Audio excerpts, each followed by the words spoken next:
Mapagpalang araw po sa mga kababayan natin dyan, lalo sa mga kababayan nating OFW. Nako, atin pong panoorin itong Alagang Owa, Yakap at Gamot, no? Vida Cure, no? Yakap Day.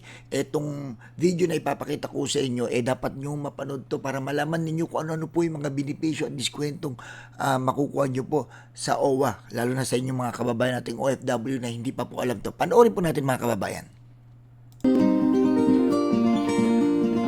Ako po si Ivy Trinidad Salili, isang OFW ng UAE, based on Sharjah bilang cashier.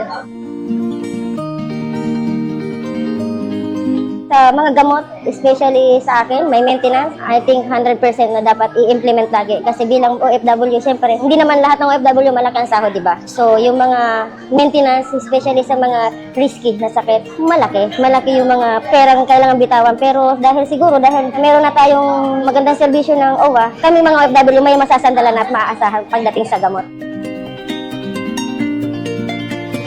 Bilang OFW ngayon, kasi na-appreciate ko yung mga magagandang serbisyo, mas okay kaysa before. Kasi before is walang ganito. Siguro dahil sa maganda yung pamamalakad, meron na tayong mga ganitong programa. Sa mga OFW na katulad ko, ay pumunta po kayo dito sa OWA Pasay. Mayroon po ditong libreng check-up, makaka-avail po tayo ng libreng gamot. Sa dating OFW, dependent ang mga OFW, pwede po pumunta dito anytime. Kababayan, OFW, sa panig man ng mundo, Merry Christmas sa inyong lahat and Happy New Year. Kahit hindi tayo magkakasama ng ating mga pamilya, laging isipin natin masaya tayo para sa kanila. Sa mga lahat ng staff ng DMW OWA, lahat ng branches, Merry Christmas and Happy New Year. Ipagpatuloy po natin ang magandang gawain na tulad ng ganito para lahat po tayo ay masaya.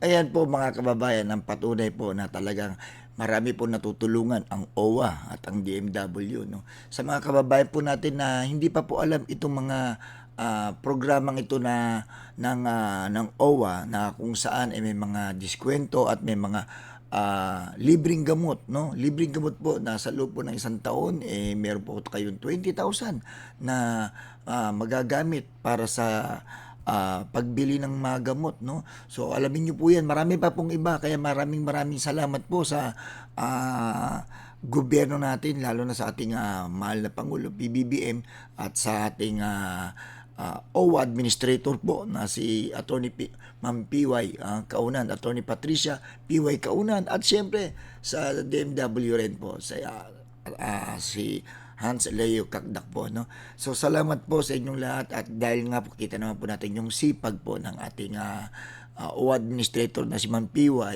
ito po na tuloy-tuloy po itong mga ganitong programa na ipinapakalat po sa social media. Kaya maraming salamat po sa inyong lahat at sa ating mga pamahalaan na patuloy po na gumagawa ng mga ganitong programa, tulong sa ating mga kababayan Pilipino. God bless po sa inyong lahat at advance Merry Christmas po.